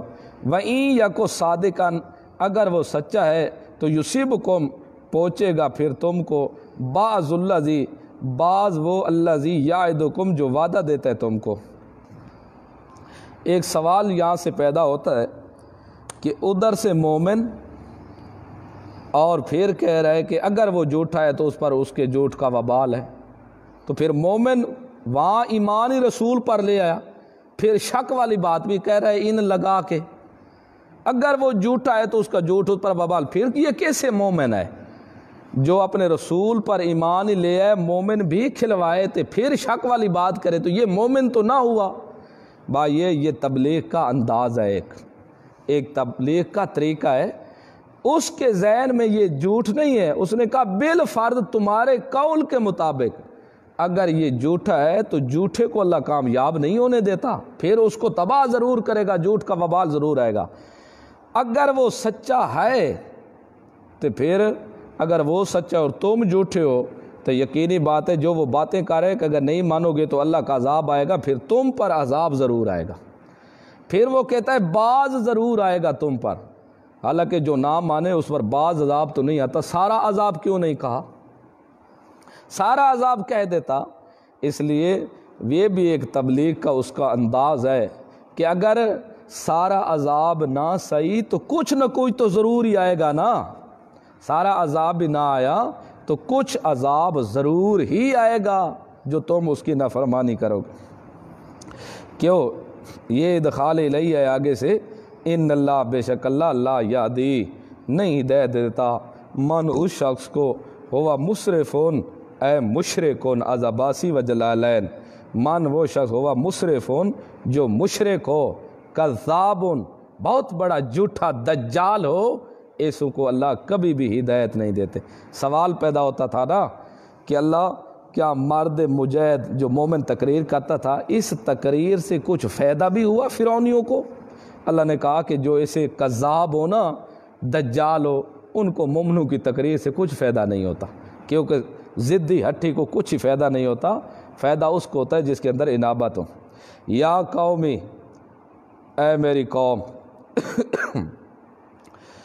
لکم الملک تمہارے لیے راج ہے، الیوم آج کے دن، ظاہرین فی الارض چڑھ رہے ہو زمین میں، آج تو تمہارے راج ہے، بادشاہ بنے ہوئے ہو، آج تو تمہاری بادشاہی ہے ملک میں، جس طرح کرو، اس کو بیچو، اس کو اجاڑو، اس کے باشندوں کو مارو، اس کے باشندوں کو ذلیل کرو، آج تو تمہارا راج ہی راج ہے، جس طرح تمہارا دل کرے ایسے ہی کرو۔ ظاہرین فی الارض چڑھے ہوئے ہو زمین میں، آج تمہاری بادشاہی ہے، جو تمہارا دل کرے وہی کچھ کرو، آج تو تم کر سکتے ہو، لیکن ذرا مجھے بھی بتاؤ، فَمَن يَنْصُرُنَا مِن بَأْسِ اللَّهِ پس کون امداد کرے گا ہماری، من بأس اللہ اللہ کے عذاب سے، ان جاءنا اگر آ جائے ہمارے پاس۔ ذرا یہ بتاؤ، ساری زندگی تمہارا راج نہیں رہے گا، ساری زندگی تم بادشاہ نہیں رہو گے اس ملک کے، اور ساری زندگی تمہاری حکمرانی نہیں رہے گی، ساری زندگی دریا ایک کنارے پر نہیں چلا کرتے۔ ذرا یہ بتاؤ اگر اللہ کا عذاب آ جائے تو پھر اللہ کے عذاب سے ہمیں چھڑائے گا کون؟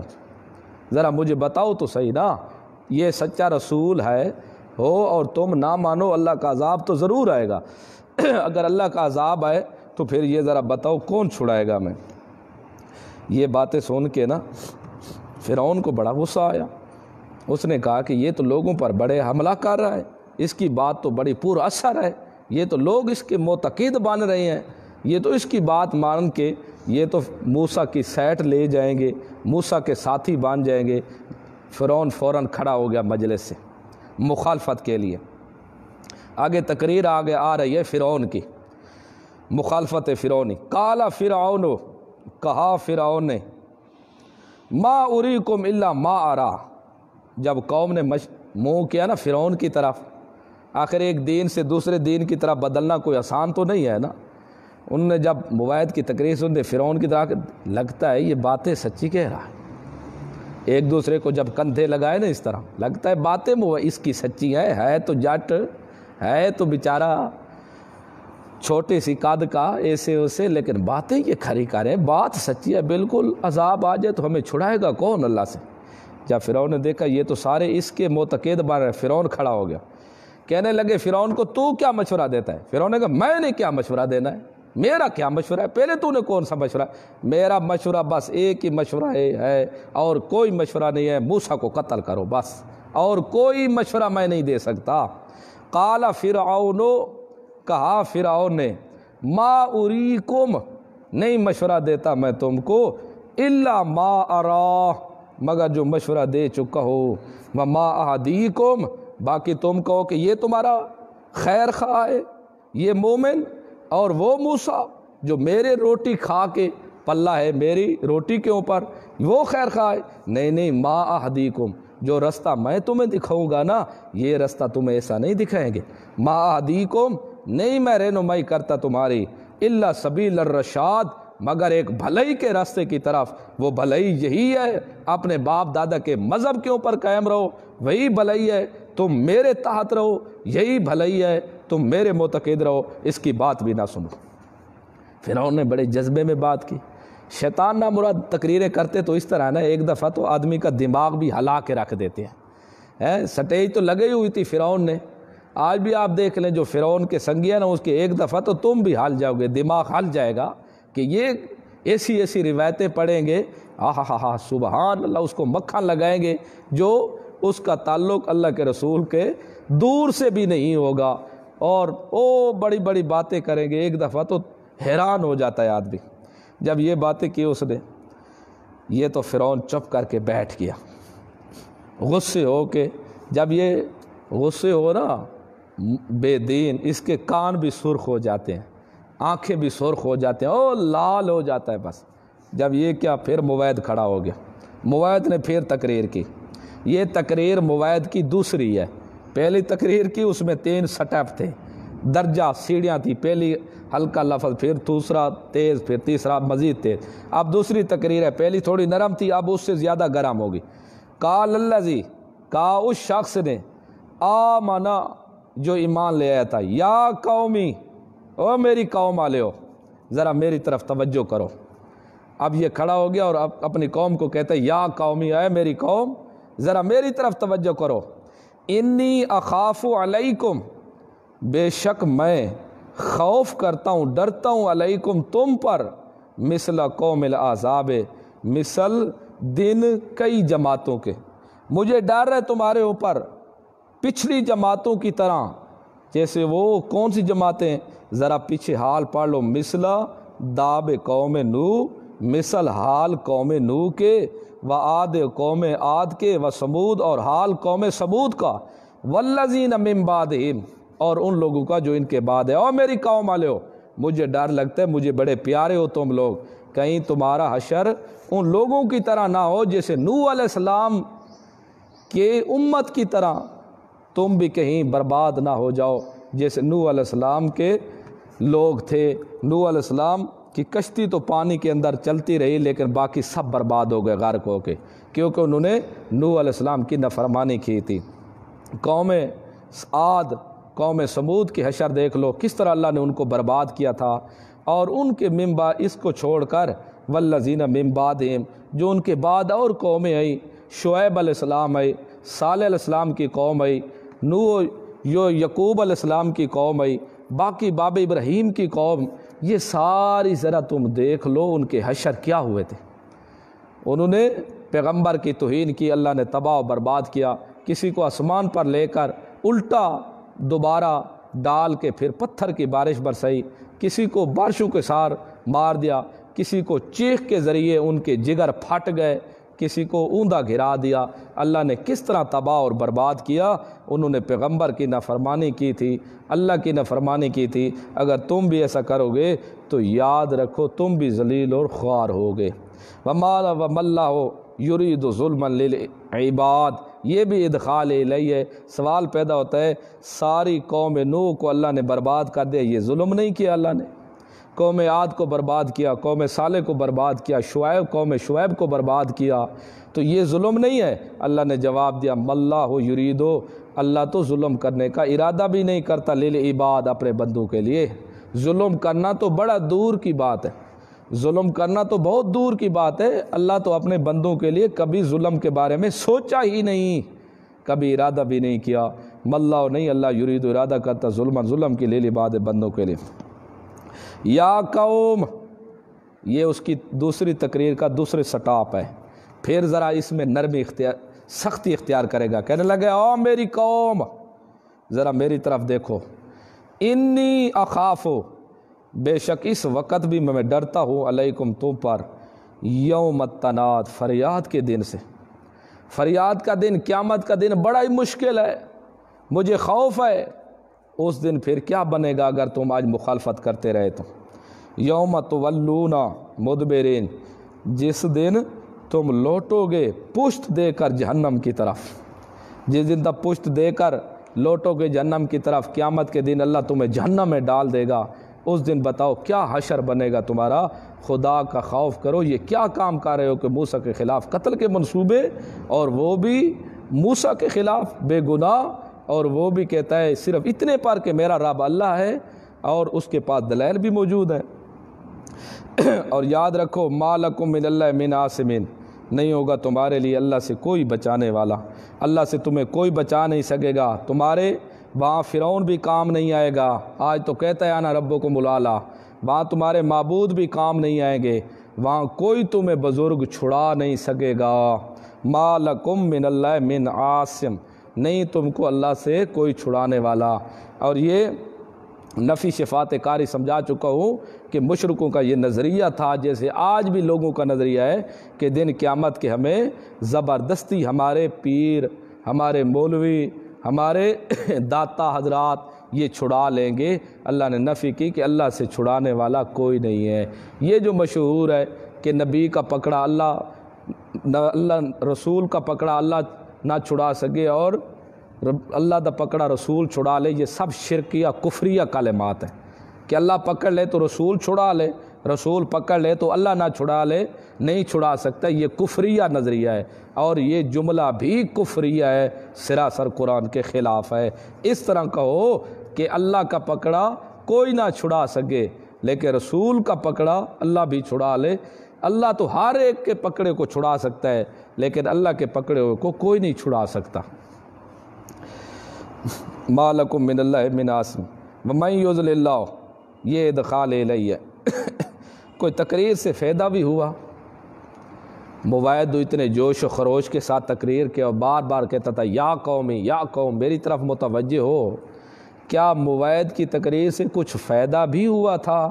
اللہ نے اس کا جواب دیا کہ گمراہوں کو بھی فائدہ ہوتا ہے، گمراہ کبھی فائدہ مند، ان کو کبھی فائدہ نہیں ہوتا، ان کے لیے کبھی فائدہ مند تقریر نہیں ہو سکتی۔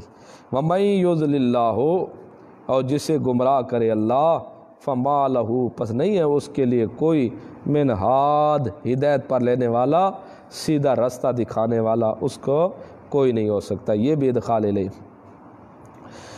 اور تیسری تقریر جو کی تھی اس نے وَلَقَدْ، اور تحقیق، قسمیہ معنی بھی پیدا ہو سکتا ہے، کیونکہ قد جب ماضی پر ہے اور قد کے اوپر لام بھی آ جائے، ویسے قد تحقیق ہے، پھر قد کے اوپر پھر تحقیق آ جائے ماضی کے اوپر، تو قسم کا معنی پیدا ہو جاتا ہے۔ وہ قسم اٹھا کے کہتا ہوں، جاءکم یوسف، جب آیا تھا تمہارے پاس یوسف، من قبل، موسیٰ سے پہلے، بالبینات، واضح دلائل لے کر، فما زلتم، پس ہمیشہ تم، فی شکن، شک میں رہے، مما، اس چیز سے، جاءکم بھی، جو چیز وہ لے کر آیا تھا تمہارے پاس، یعنی مسئلہ توحید۔ اے قوم والو، ذرا وہ وقت بھی یاد رکھو جب یوسف تمہارے پاس آیا تھا واضح دلائل لے کر، اور تم ہمیشہ شک ہی کرتے رہے، حتیٰ کہ شک میں رہ کے یہاں تک، حتیٰ اذا ہلاکا، یہاں تک کہ یوسف بھی فوت ہو گئے۔ یہ ہلاکا بمانا مات آئے، یہاں تک کہ اذا ہلاکا، جب ہلاک ہو گیا یوسف، ہلاکا بمانا ماتا، جب ہلاک ہو گیا یوسف یعنی ماتا، وفات پا گیا یوسف، تو کل تم اس وقت کہنے لگے، لن یبعث اللہ، ہرگز نہیں بھیجے گا اللہ، من بعد ہی، یوسف کے بعد، رسولہ، کوئی رسول۔ اب اس میں باتیں ہیں کافی۔ پہلی بات تو یہ ہے کہ یوسف علیہ السلام تو کئی سو سال پہلے آیا تھا، موسیٰ علیہ السلام سے کئی سو سال پہلے آیا تھا، اور یہ مومن کہہ رہا ہے جاءکم یوسف من قبل بالبینات، یوسف تمہارے پاس واضح دلائل لے کر آیا تھا۔ تو پھر یہ یوسف کا حوالہ کیوں دے رہا ہے؟ کیونکہ موسیٰ علیہ السلام اور یوسف علیہ السلام کے مابین تو کافی فاصلہ ہے، موسیٰ علیہ السلام سے پہلے اور رسول تھے، پھر یوسف تو اس سے بھی بات تھا۔ اس کا جواب یہ ہے کہ قبل بالبینات، یوسف علیہ السلام بھی انہی لوگوں میں سے آیا تھا، انہی لوگوں میں سے آیا تھا، اس لیے اس کی طرف اشارہ کر رہا ہے۔ دوسری بات یہ ہے کہ باپ دادے کا جو کام ہو نا اس کی نسبت بیٹے کی طرف ہوتی ہے، اور بیٹے کے جو کام ہو نا اس کی نسبت باپ دادے کی طرف جاتی ہے، کہ ہو تو تم بھی انہی کے بیٹے نا جن کے پاس یوسف آیا تھا، اور وہ کہتے رہے کہ پتہ نہیں یہ کیسا یوسف یوسف یوسف، ہمیشہ تم شک ہی کرتے رہے، وہ شک کرتے کرتے یوسف مار گیا اور تم ویسے کے ویسے باپ دادا رہ گئے، لہذا تم ہی تو انہی کے بیٹے ہو، تم بھی ایسے موسیٰ موسیٰ کرتے رہو گے، شک میں رہو گے، موسیٰ علیہ السلام وفات پا جائے گا، تم اسی باپ دادے کے نقشے پر چلے جاؤ گے، ویسے کے ویسے ہی رہ جاؤ گے، ہو تو تم بھی انہی کی نسل۔ تو یہ اس طرف اشارہ کر رہا ہے۔ آج بھی یہ عام زبان کے اندر محاورہ چلتا ہے، جب کوئی باپ کسی کا اچھا ہو نا تو بیٹے بعد میں آئیں یا پوتے، تیرا باپ تو بہت اچھا تھا، پتہ نہیں تو کس مرض میں مبتلا ہے، پتہ نہیں تو کس بیماری کے اندر پڑا ہوا ہے، تیرا باپ دادا تو ایسا تھا، تو حالانکہ باپ دادا تو کب کا گزر جاتا ہے، لیکن وہ بعد میں آتے تو نسبت پھر بھی ان کی طرف ہوتے، یعنی جس طرح تمہارے باپ دادا تھے نا یوسف کے بارے کہتے رہتے تھے پتہ نہیں نبی ہے یا نہیں، اللہ کی طرف سے بھیجا ہوا ہے یا نہیں، پتہ نہیں یہ اللہ نے بھیجا ہے یا نہیں، اس طرح کرتے کرتے تم اس میں رہے شک میں، حتیٰ کہ یوسف وفات پا گیا اور تم ویسے کے ویسے بے دین ہی رہ گئے تھے، تمہارے باپ دادے ہو تو تم اسی نسل سے نا جن کے باپ دادے پہلے معروم رہے، آج تم بھی اسی طرح معروم رہ جاؤ گے، یہ بات تھی اصل۔ اور فما زلتم فی شک، ہمیشہ تم شک میں رہے، یہ گمراہی کا پہلا درجہ ہے۔ گمراہی کے 4 درجے ہیں اصل گمراہ ہونے کے۔ سب سے پہلے گمراہ ہونے کا پہلا درجہ جو ہے ضد، ضد جو ہے نا، اناد، ضد، ہٹھ دھرمی، یہ انسان کو گمراہ کرتا ہے۔ جب ضد کرتا ہے انسان اس وقت اللہ اس کو گمراہ کر دیتا ہے۔ جب یہ گمراہ ہوتا ہے پھر یہ حق والوں کے خلاف لڑنا شروع کر دیتا ہے، کبھی حق والوں کے اوپر بکواسات کرے گا، کبھی حق کے خلاف باتیں کرے گا، کبھی تہمتیں لگائے گا، قسم و قسم کے حق والوں کے ساتھ مصائب مشکلات کا یہ سامنا کرے گا کہ کسی طرح یہ مسلمان موحد پھنس جائے، یہ کوشش کرتا رہتا ہے، تو یہ حق والوں کے خلاف جھگڑنا شروع کر دیتا ہے، ان کو بدنام کرنے کی کوشش کرتا ہے، لیکن اللہ ان کو بدنام نہیں ہونے دیتا، خود اس کو ہی بدنام کرتا ہے۔ یہ بھی اللہ کا ایک قانون ہے کہ کبھی موحد کو اللہ بدنام نہیں کرتا، بدنام کرنے والے کو خود اللہ بدنام کر دیتا ہے۔ تو یہ گمراہ ہوتا ہے، پھر حق والوں کے خلاف لڑنے لگ جاتا ہے۔ جب حق والوں کے خلاف لڑتا ہے، چوتھے نمبر پر اللہ مہر جباریت لگا دیتا ہے اس کے دل پر، خاتم اللہ علی قلوبہم والی، پھر یہ کفر پر تو مر جاتا ہے لیکن کبھی اس کو حق سمجھ نہیں آتی، حق کہتا رہے گا یہ بات حق ہے لیکن تسلیم نہیں کرے گا اس کو۔ تو یہ گمراہی کا پہلا درجہ، سب سے پہلا گمراہ ہونے کا درجہ ہے شک کا، پتہ نہیں یہ صحیح ہے بھی صحیح یا نہیں، ضد، ہٹھ دھرمی، یہ ہے گمراہی کا پہلا سبب کہ قرآن کی نہیں ماننی، اوروں کی مان لینے۔ یہ ضد کرے گا، جب یہ ضد کرتا ہے اللہ اس کو گمراہ کر دیتا ہے۔ 2 کام اللہ کی طرف سے، 2 بندے کی طرف سے، پہلے اس نے ضد کیا، اللہ نے گمراہ کیا، پھر اس نے حق کے خلاف لڑنا شروع کیا حق والوں کے ساتھ، اللہ نے اس کے دل کے اوپر خاتمہ والی مہر لگا دی، جباریت والی، پھر یہ سارے زندگی مرے گا تو کفر کے اوپر ہی رہ کر مر جائے گا، ہدایت نصیب نہیں ہوگی۔ تیسری بات، حتی اذا ہلاکا، جب ہلاک ہو گیا، حالانکہ یہاں ہلاک بمانا ماتا ہے، ہلاکا بمانا ماتا، جب یوسف مر گیا تو بعض جہلا قسم کے لوگوں نے یہ کہہ دیا ہے کہ پیغمبر کے اوپر موت کا لفظ بولنا یہ بے ادبی ہے۔ یہ جہلا قسم کے، جو اجہل قسم کے لوگ ہیں، لا علم قسم کے، جو جہلا قسم کے لوگ ہیں، انہوں نے یہ عوام کو کہنا شروع کر دیا کہ نبی کے لیے موت کا لفظ بولنا بے ادبی ہے، یہ گستاخی ہے۔ حالانکہ قرآن نبی کے لیے موت کا لفظ بولنا بے ادبی نہیں ہے، یہ ادب ہے۔ کیوں کہ قرآن پیغمبر دی بے ادبی نہیں کر سکتا۔ اگر موت کا لفظ بے ادبی ہے تو پھر سب سے پہلے بے ادب اللہ کو کہنا پڑے گا۔ اللہ نے کہا انک میتون و انہم میتون، انک میتون، یہ میت کس کو کہا جا رہا ہے؟ یہ نبی علیہ السلام کو خطاب کر کے کہا جائے کہ میرے پیغمبر آپ مر جائیں گے، وفات پائیں گے، تو پھر اللہ بے ادب ہوا، نعوذ باللہ من ذالک۔ پھر کہنا پڑے گا یہاں لفظ ہے ہلاکا، تو موت کا لفظ زیادہ برا ہے یا ہلاک کا لفظ زیادہ برا ہے؟ ہماری زبان میں ہلاکا کس کو کہتے ہیں؟ فلاں ہلاک ہو گیا، فلاں برباد ہو گئے، فلاں تباہ ہو گیا، یہ ہلاک کا لفظ ہے۔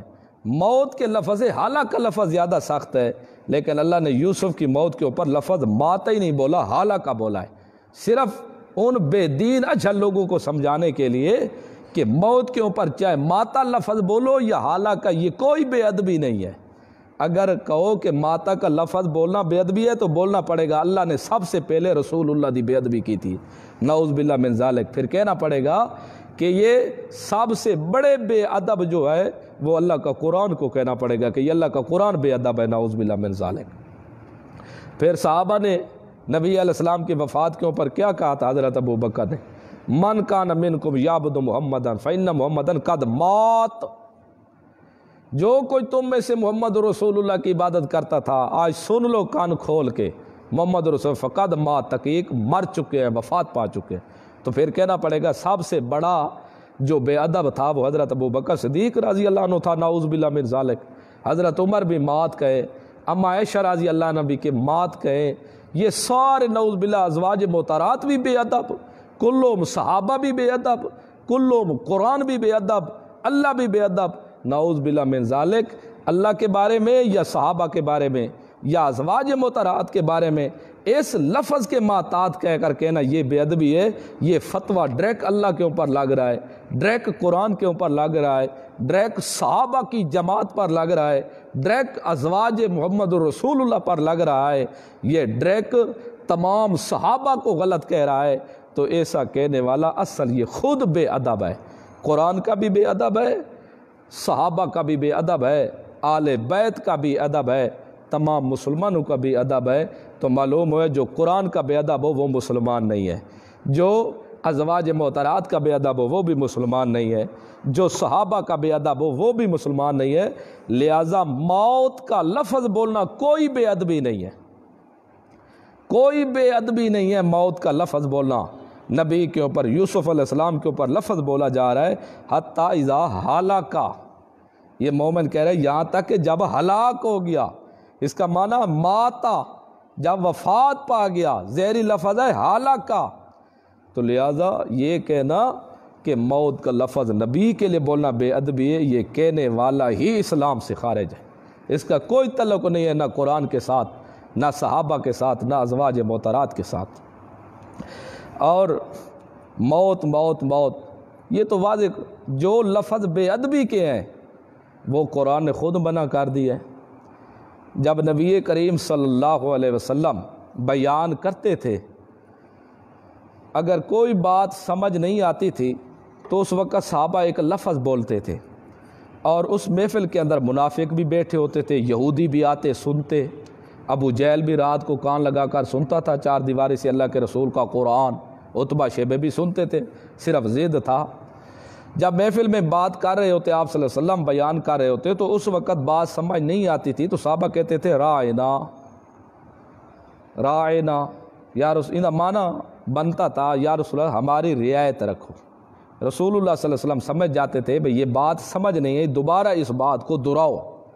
اللہ کے رسول وہ بات کو دوبارہ دہراتے، پھر صحابہ اکرام رضوان اللہ علیہم سمجھ آ جاتی تھی۔ جو بیٹھے تھے ہوتے نا منافق یا یہودی، وہ اس لفظ کو ٹیڑھا کرتے، چوڑا کر دیتے، یا بھی اندر لگا راعی، پھر اس لفظ کا معنی چینج ہو جاتا، اس کا معنی بن جاتا اے بکریوں کے چراوے، اے ہمارے خادم، اے نوکر، اے فلاں فلاں۔ یہ یہودی اور منافق جان بوجھ کر لفظ کو چوڑا کر دیتے، ٹیڑھا کرتے، رسول اللہ صلی اللہ علیہ وسلم کی بے ادبی کرنا مقصود ہوتی تھی۔ حالانکہ صحابہ سچے دل سے عاشق رسول تھے، وہ تو بات کو سمجھنے کے لیے کہتے تھے، لیکن وہ منافق بے ادبی کے لیے بولتے تھے۔ اللہ کو تو پتہ تھا دل کا کہ کون کس دل سے بول رہا ہے۔ صحابہ تو دل کے صاف تھے، منافق دل کے گندے تھے، یہودی بھی گندے تھے، وہ بے ادبی لیتے تھے، صحابہ تو ادب سامنے رکھ کے پوچھتے تھے، لیکن زہراً کس کو پتہ نہیں چلتا تھا، تو اللہ نے منع کر دیا، خبردار آئندہ رائنا لفظ بولنا ہی نہیں ہے۔ آئندہ تمہیں کوئی مشکل پیش آ ہی جائے مسئلے پوچھنے کی، یا بات سمجھ نہ آ رہی ہو، تو تم نے رائنا لفظ نہیں کہنا، اون زور نہ کہنا ہے۔ کیوں؟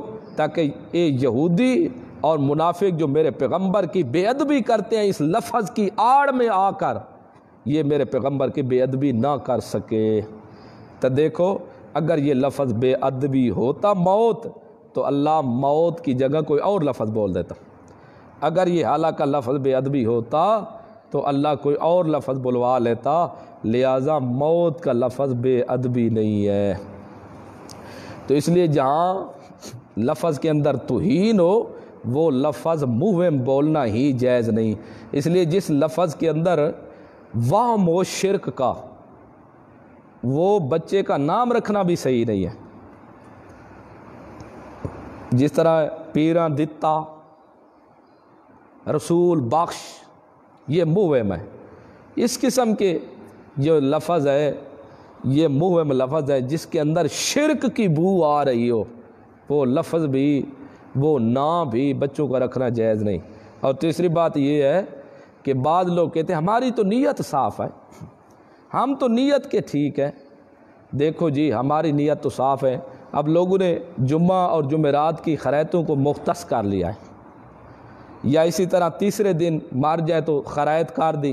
کیا کہتے ہیں کئی بعض ہماری تو نیت ٹھیک تھی، ہماری تو نیت درست تھی۔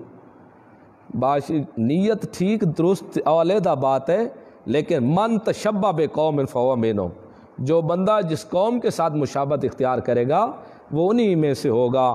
ظاہراً نہیں دیکھا جائے گا کہ ظاہراً اس کا کیا حالت ہے۔ اگر نیت ٹھیک تھی تو پھر صحابہ کی تو نیت ٹھیک تھی، رائنا نہیں کہہ رہے تھے، پھر وہ بھی لفظ بولتے تھے۔ صحابہ کی تو نیت ٹھیک تھی، بے ادبی مقصود تو نہیں تھی، وہ تو ادب کے دائرے میں رہ کر پوچھ رہے تھے، لیکن اللہ نے سرے سے منع کر دیا۔